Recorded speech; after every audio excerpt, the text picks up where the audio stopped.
भगवान की कथाएं अनंत होती हैं। तो सुनो, जब भगवान राम प्रकट भये और विवाह करने जब जनकपुर गए, तो जनकपुर में सखियों ने देखा राम को। सीता मां की सखियों ने, सहेलियों ने राम को देखा। वाह, कितने सुंदर हैं! क्या कभी ये हमारे पति होंगे? अच्छा, राम को देखकर भला कौन ना चाहेगा कि ये मेरे पति बन जाए? जैसे मीरा ने पति भाव से चुना, भाव से माना, ऐसे ही भगवान को देखकर जनकपुर की सखियों ने कहा, क्या राम कभी मेरे पति बनेंगे? तो राम ने आशीर्वाद दिया कि देखो, तुम्हारे मन में इच्छा है, मैं पूरी करूंगा, पर इस जन्म में नहीं। तुम्हारी मन की कामनाएं पूरी करने के लिए मैं अगले जन्म में कृष्ण बनकर आऊंगा और तुम सबसे विवाह करके तुम्हें पत्नी बनाऊंगा। इसलिए कृष्ण की, इसलिए राम की एक पत्नी हुई, पर कृष्ण की बहुत पत्नियां हुई। क्यों? क्योंकि उन नारियों ने भगवान को पति रूप में चाहा। तो भगवान का तो धर्म है कि आप जो चाहो वो देना पड़ता है। आप मीरा ने पति रूप में चाहा, तो भगवान को पति बनकर मीरा की इच्छा पूरी करना भगवान का धर्म है या नहीं? बोलो। मीरा ने कृष्ण को पति रूप में भजा, तो मीरा गलत थी कि सही थी? जोर से। तो जनकपुर की सखियों ने राम को पति रूप में देखा, तो वो सखियां सही थी कि गलत थी? तो अब राम को पति बनकर मिलना चाहिए कि नहीं मिलना चाहिए? बोलो। हाँ, तो राम उनके कारण पति बनकर के आए, इसलिए राम का कृष्ण बनकर के आना तभी फिक्स हो गया था। ये पहला कारण। दूसरा कारण सुनो। बात ऐसी थी कि राम जी से विवाह करने सूपनखा आई। कौन आए? रावण की बहन का नाम क्या था? क्या नाम था? सूपनखा, रावण के बहिनी। सूपनखा राम से कहती है, आप बहुत सुंदर हैं, हमसे विवाह कर लो। अच्छा, विवाह का प्रस्ताव लेकर आई सूपनखा। यदि भगवान ने जनकपुर की सखियों के विवाह का प्रस्ताव स्वीकार किया, यदि भगवान ने कलयुग में मीराबाई के विवाह का प्रस्ताव स्वीकार किया, तो क्या सूपनखा के विवाह का प्रस्ताव स्वीकार नहीं करना चाहिए? अच्छा बताओ, सूपनखा सही थी कि गलत थी? जोर से, जोर से। राम को देख करके पति भाव जाग जाना, बुराई क्या थी इसमें? और राम को पति भाव से चाहा तो गलत क्या था? लेकिन सूपनखा ने एक गलती कर दी कि राम को तो चाहा पर सीता मैया को नहीं चाहा। रावण ने भी एक गलती कर दी कि सीता मैया को तो चाहा पर राम को नहीं चाहा। जैसे रावण ने सीता मैया को चुराया, ऐसे ही राम को चुरा के भी ले गया होता तो रावण की जय जयकार होती। इसलिए हमारे सनातन में युगल उपासना है। कभी सीता की अकेला सीता सीता कोई नहीं जपता और अकेला राम राम कोई नहीं जपता। सीता राम सीता, इसलिए हम लोग युगल उपासना करते हैं। कौन सी उपासना? इसलिए हमारे मंदिरों में अकेले राम नहीं होते, सीता के संग राम होते। अकेला कोई भी शंकर जी का मंदिर नहीं होगा, वहां पार्वती जरूर होंगी। कोई भी मंदिर राधा के बिना ना होगा। कन्हैया का मंदिर कोई अकेला है जहां राधा ना हो? हाँ, मेरी माँ, हम सनातनी युगल उपासना करते हैं। कौन सी उपासना? युगल मतलब दोनों, लक्ष्मी नारायण, सीता राम, गौरी शंकर, राधा। अब सुनो आगे। तो सूपनखा ने कहा कि हम आपको विवाह करना चाहते हैं। बाद में नाक कटी क्योंकि सीता मां को स्वीकार नहीं किया, लेकिन राम के मन में लगा कि नहीं नहीं, गलत हुआ। आपको पता है वही सूपनखा द्वापर युग में क्या बन के आई? बता सकते हो आप? नहीं। वही सूपनखा द्वापर युग में कुब्जा बन करके आई। क्या बनकर आई? कुब्जा। वो कुब्जा जो मथुरा में कंस का चंदन घिस के जा रही थी। भगवान ने कहा, सुंदरी थोड़ा मुझे भी चंदन लगाओ। तो भगवान ने उसकी कुवड़ ठीक करी और कुरूपवान से स्वरूपवान बनाया। यही कुब्जा पिछले जन्म में सूपनखा थी, राम से पति भाव लग गया उसका। तो भगवान राम ने त्रेता में तो पति बन नहीं सकते थे क्योंकि मर्यादा पुरुषोत्तम थे।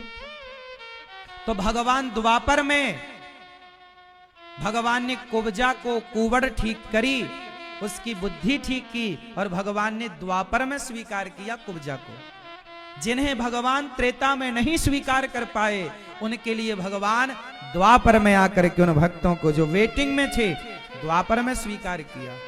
ये हो गया दूसरा कारण, राम का कृष्ण बनने का कारण बोल रहा हूं मैं आपको। अब तीसरा कारण सुनो, राम का कृष्ण बनने का तीसरा कारण सुनो। तीसरा कारण था कि राम जी ने मारा बाली को। किसको मारा? जोर से। बाली को छिपके क्यों मारा राम जी ने? सामने मारते ना, मैं सामने आपके, ऐसी राम खड़े होते बाली को मारते। अच्छा, राम बाली को सामने से मारते तो क्या बाली नहीं मरता? बिल्कुल मरता। राम जो चाहे सब हो, भगवान है, सामने से मारते। राम ने सामने से क्यों नहीं मारा? छिपके मारा, पीछे से पेड़ की ओट में खड़े होकर के मारा, पेड़ के नीचे। छिप करके नहीं मारा था, पेड़ के नीचे खड़े थे राम जी और बाण मारा, लेकिन सामने से नहीं मारा। यह बात बिल्कुल सत्य है। अच्छा, क्या आपने सोचा कि क्यों नहीं मारा? आओ, इसके कुछ कारण हैं, वो कारण मैं आप तक पहुंचाऊं। सावधान होना सुनने के लिए। कितने लोग सावधान हैं? सावधान। वैसे आप लोग बहुत अच्छे श्रोता हैं, आप लोग शांति से सुन रहे हैं। ये बस लाल मैया बार बार यहां वहां नाच रही हैं, बस पता नहीं कहां जा मैया।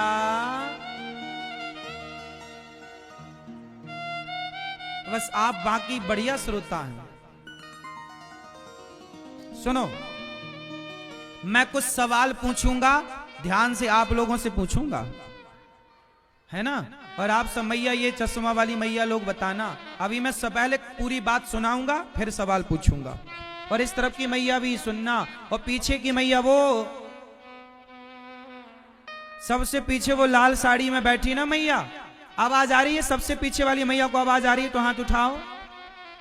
मैया सो सबसे पीछे लाल साड़ी वाली मैया हाथ उठाएं। आवाज आ रही है?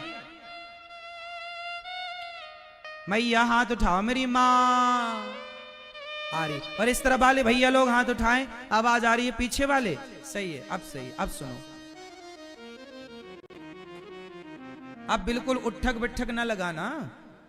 भगवान राम ने बाली को छिप करके क्यों मारा? पूरी कहानी इस तरह है।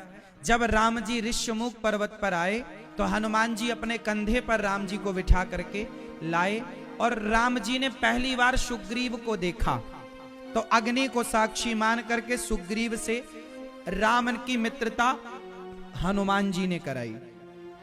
अब सुग्रीव और राम क्या बन गए?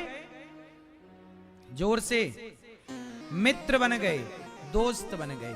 तो राम जी ने दोस्त होने के नाते पूछा कि यार मेरे दोस्त सुग्रीव, ये बताओ मित्र कि तुम जंगल में क्यों रहते हो और तुम्हारी फैमिली कहां है, तुम्हारा परिवार कहां, तुम्हारी पत्नी कहां? तब सुग्रीव ने रोते रोते बताया कि मैं किष्किंधा में रहा करता था, मेरा एक भाई था, बाली उसका नाम था।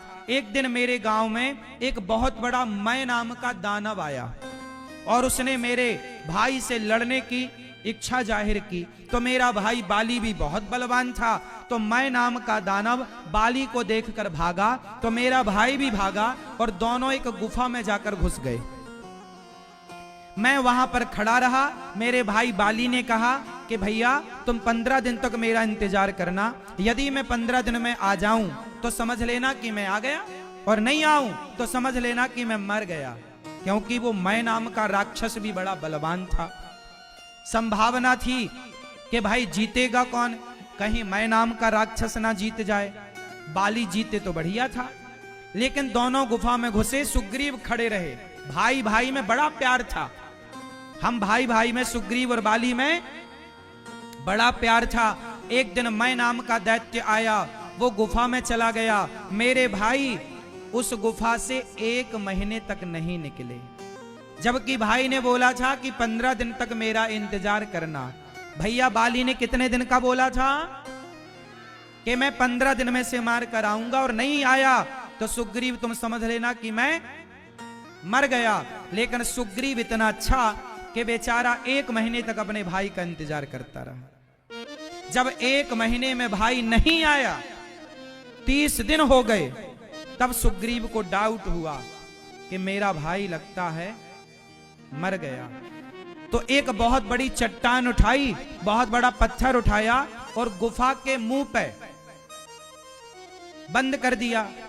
अच्छा, सुग्रीव को वरदान था कि तुम्हारा रखा पत्थर केवल बाली हटा सकता है और कोई नहीं। अब सुग्रीव यदि पत्थर रखा तो वो मैं नाम का दानव भी नहीं हटा सकता था, क्योंकि वरदान साथ है।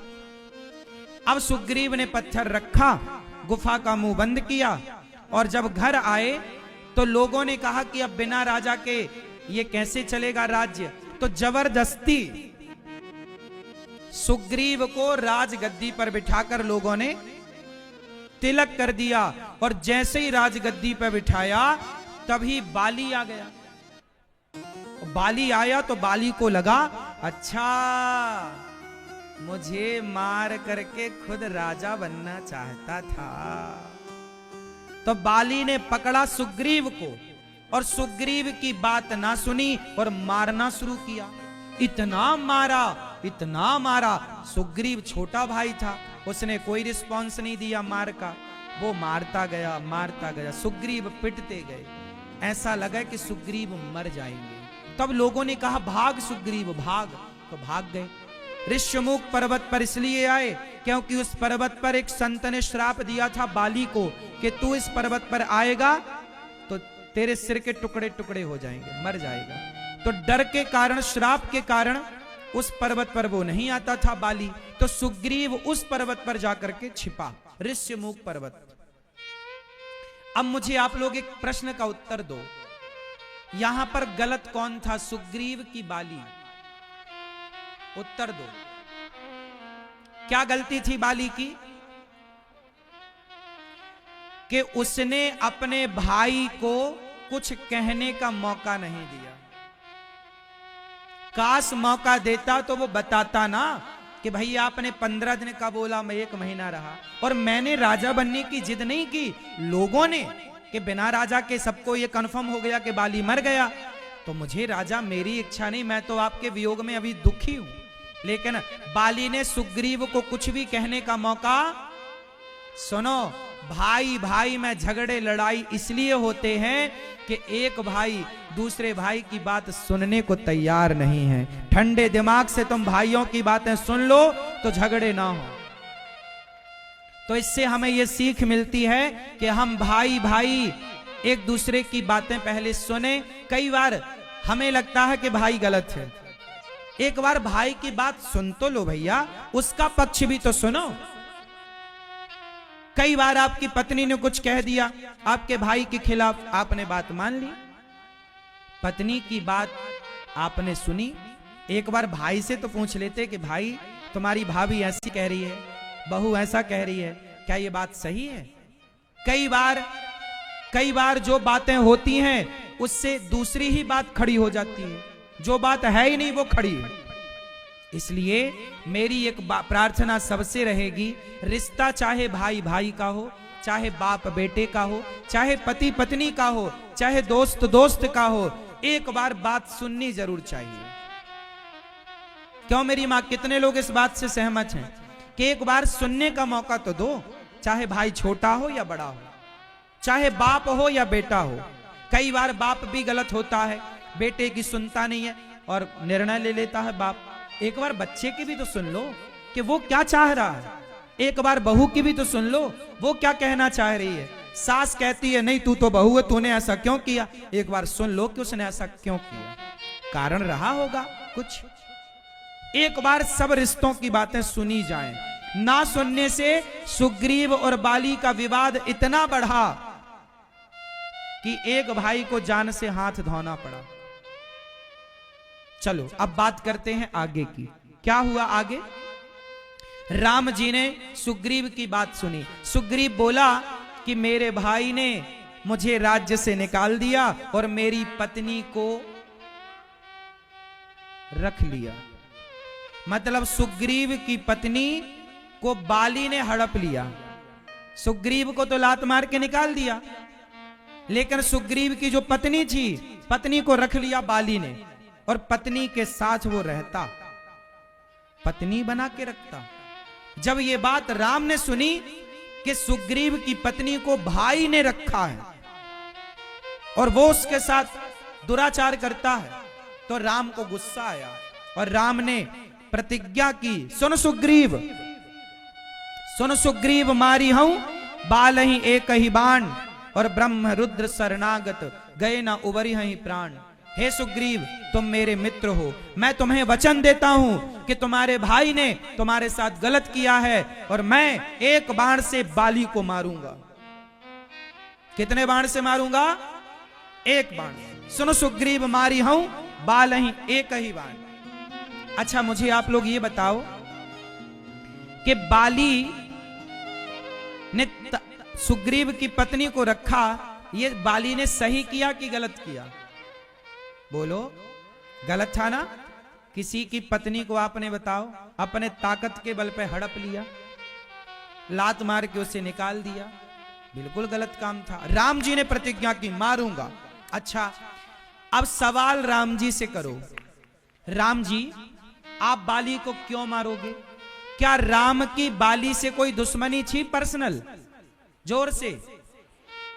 जब राम की बाली से कोई दुश्मनी नहीं थी, बाली ने राम को कभी देखा ही नहीं था और राम ने बाली को कभी इसके पहले देखा नहीं था, तो राम जी ने कहा मैं मारूंगा। क्यों मारूंगा? क्योंकि राम जी धर्म संस्थापनार्थाय, भगवान राम धर्म की स्थापना करने आए हैं और धर्म कहता है कि किसी और की पत्नी के साथ कोई दुराचार करे तो उसे मार देना ही धर्म है। इसलिए राम भगवान है, धर्म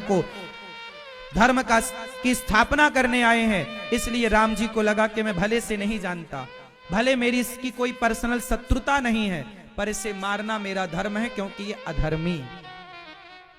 ठीक है, अब छिपके क्यों मारा, इस पर आते हैं। राम जी चाहते तो बाली को सामने से मारते, लेकिन सामने से मारने में एक समस्या थी। राम जी को सामने से मारने में क्या समस्या थी बताओ? बोलो। लोग कहते हैं कि बाली के सामने जो खड़ा होता था उसकी आधी शक्ति बाली में आ जाती थी, लेकिन ये जो बातें हैं किंवदंती हैं, कहीं इनका प्रमाण नहीं है। ये बात आप लोग सत्य मानते हैं, मान लेने में भी कोई बुराई नहीं है, लेकिन ये बताओ क्या भगवान की शक्ति भी बाली में आ जाती क्या? यदि राम खड़े होते तो क्या राम की शक्ति भी ट्रांसफर हो जाती? चलो ये वरदान था भी यदि बाली को, तो सामान्य लोगों की शक्ति उसके ऊपर आती। भगवान की शक्ति थोड़ी कोई छीन सकता है। भगवान पर किसी का कोई वरदान, किसी का कोई श्राप लागू नहीं होता, भगवान खुद दयावश लागू करते हैं। कारण ये जो आप मानते हैं कि बाली इतना शक्तिशाली था कि सामने वाले की ताकत आ जाती, ये केवल सुनी बातें हैं, इन्हें मैं गलत नहीं मानता, लेकिन पूर्ण सत्य भी नहीं मानता। मैं इस बात पर नहीं रुकूंगा, मैं दूसरी बात आपके सामने लेकर आऊं। बात दूसरी ये थी कि राम ने सामने से क्यों नहीं मारा। उसका कारण ये था कि राम जी यदि बाली के सामने जाते तो शक्ति तो राम की बिल्कुल ट्रांसफर ना होती, क्योंकि राम भगवान है, पहला। दूसरा, राम ने सामने से इसलिए नहीं मारा, सामने खड़े होते राम तो बाली राम की शरण में आ जाता है। बाली को पता था कि ये राम भगवान है। बाली राम की क्या करता? क्योंकि बाली और राम की तो कोई दुश्मनी थी नहीं, तो बाली दौड़ करके राम की शरण में आ जाता। और राम का दूसरा वचन है, प्रतिज्ञा है, राम कहते हैं कि जो मेरी शरण में आता है मैं उसे कभी मारता शरणागत कहूं जे तजही, हित अनहित अनुमान, ते नर पावर पापमय तिनहि बिलोकतहान। कितना भी बड़ा कोटि विप्र बध लागहि जाहू, आए शरण तजिए नहीं ताहू।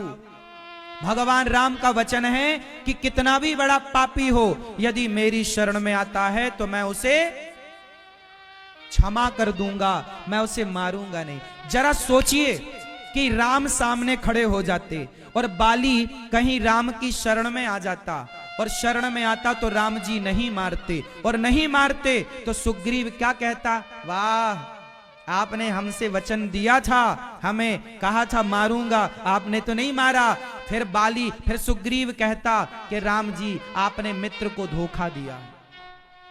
राम पर कलंक क्या लगता, मित्र को धोखा देने का कलंक लगता कि नहीं, जोर से। यदि राम बाली को नहीं मारते तो सुग्रीव बोलता ना, अच्छा आपने हाथ मिला लिया बाली से क्योंकि वो ज्यादा ताकतवर है। तो सुग्रीव राम पर आरोप लगाता कि राम मित्र को धोखा दे चुके हैं, और राम पर मित्रता को कलंकित करने का आरोप लगाता। क्यों जी, बात सही है कि गलत है? सुग्रीव ये आरोप लगाता या नहीं? हाथ उठा के बताओ, किसे किसे लग रहा? सुग्रीव कहता ना सबको सामने, ए भैया सुनो, राम ने धोखा दिया है, राम ने देखो हमें कहा था कि बाली को मारेंगे और बाद में हाथ मिला लिया बाली से। तो सुनो, इसलिए